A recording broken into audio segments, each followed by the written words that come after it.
విశేషమైన ఆశ్వయుజ పౌర్ణమి పుణ్యతిథి లోక కళ్యాణార్థం పిఠాపురం శ్రీరామదత్త సాయి పీఠంలో భక్తుల చేత స్వయంగా స్వామివార్లకు అభిషేకాలు, పూజలు, వ్రతాలు, హోమాలు ఘనంగా నిర్వహించారు. ఇతర జిల్లాల నుంచి భక్తులు ఈ కార్యక్రమాల్లో పాల్గొన్నారు. పిఠాపురం మహారాజా రైల్వే వారధి సమీపాన ఉన్న శ్రీరామదత్త సాయి పీఠంలో ఆశ్వయుజ పౌర్ణమిని పురస్కరించుకుని లోక కళ్యాణార్థం లక్ష్మీ గణపతి దత్తాత్రేయ స్వామి వార్లకు వేద పండితుల ద్విభాష్యం రామసుబ్రహ్మణ్య శర్మ ఆధ్వర్యంలో పీఠం నిర్వాహకులు వజ్రపు సత్యనారాయణ పర్యవేక్షణలో పంచామృత అభిషేకం, విశేష అర్చనలు, వివిధ పూజా కార్యక్రమాలు ఘనంగా జరిపారు. ఇతర జిల్లాల నుంచి వచ్చిన భక్తుల చేత స్వయంగా విశ్వేశ్వర స్వామి నవగ్రహాలకు అభిషేకాలు, సామూహిక దత్తవ్రతం, లక్ష్మీ గణపతి నవగ్రహ శాంతి, దత్తాత్రేయ హోమాలు జరిపించారు. అనంతరం స్వామివారి పల్లకి సేవ నిర్వహించి భక్తులకు పండితుల చేత ఆశీర్వచనాలు అందించారు. ఈ సందర్భంగా వేద పండితుల ద్విభాష్యం రామసుబ్రహ్మణ్య శర్మ, పీఠం నిర్వాహకులు వజ్రపు సత్యనారాయణ, పలువురు భక్తులు మీడియాతో మాట్లాడారు. కార్యక్రమంలో వింజమూరి సత్యం, చంద్రభట్ల సుందర శర్మ, పెండ్యాల నరసింహ శర్మ తదితరులు పాల్గొన్నారు.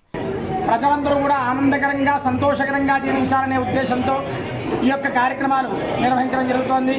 అంతేకాకుండా ఈ పీఠంలో ప్రతిరోజు కూడా దేవతా హోమాలు, పితృశాప నివృత్తి కలిగే నారాయణ బలి ప్రధాన హోమాలు, అలాగే చండీ సప్తసతీ హోమాలు, ఏకాదశ రుద్రాభిషేకాలు, గ్రహ జపాలు, నక్షత్ర శాంతులు ఇవన్నీ కూడా విశేషంగా నిర్వహించడం జరుగుతోంది. చుట్టుపక్కల గ్రామాల నుంచి చక్కగా బస్సులు కూడా వేసుకుని వచ్చి ఈ కార్యక్రమాలు చేసుకుని వెళ్తున్నారు. భక్తులందరూ కూడా ఈ విశేష కార్యక్రమాన్ని వచ్చి ఇవన్నీ కూడా మేము లోక కళ్యాణార్థం నిర్వహిస్తున్నాం తప్ప కానీ ఏదో వ్యాపారార్థంతో మాకు ఏదో కలిసి వస్తుందని మేము చేయటం లేదు.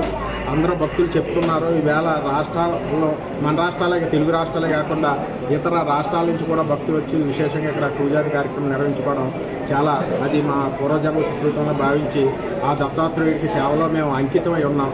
కాబట్టి మేము హిందూ ధర్మానికి కట్టుబడి అన్ని కార్యక్రమాలు కూడా మేము దిగ్విజయంగా చేస్తాం. చెప్పాలంటే ఎక్కువ జనసందోహంలో ఏ యజ్ఞ హోమాలు నిర్వహించాలన్నా కూడా అందరూ కూడా బ్రాహ్మణులు అయితే కానీ, వాటిని నిర్వహించే బృందం అయితే కానీ కొంచెం సంశయం పడడం కానీ, లేకపోతే గాబరాగా జరిపించేయడం కానీ అలాంటివన్నీ జరుగుతూ ఉంటాయి. కానీ ప్రతి ఒక్కరికి కూడా సాటిస్ఫాక్షన్ కలిగేలా మేము కట్టాము, మాచే చేయించారు, చాలా హ్యాపీగా ఫీల్ అయ్యాం. ఇక్కడ ఉన్న ప్రతి ఒక్కరికి కూడా అలాంటి సాటిస్ఫాక్షన్ వచ్చే విధంగా చేయడం అంటే మామూలు విషయం కాదు. వచ్చిన తర్వాత మాకు అనిపించింది ఈ దత్తసాయి పీఠంలో నిర్వహిస్తున్న ఈ కార్యక్రమాన్ని ఇంకా ప్రజలు చక్కగా వినియోగించుకుని మరి వస్తున్న నెలలో ఇంకా బాగా వచ్చి ఈ యొక్క ఈ స్వామివారి యొక్క ఆశీర్వాదాన్ని పొందడాలని, భగవద్గీత అవుతారని, ఎటువంటి అనుమానం లేకుండా వస్తారని, సంక్షేమంగా ఈ కార్యక్రమాల్లో పాల్పంచుకుంటారని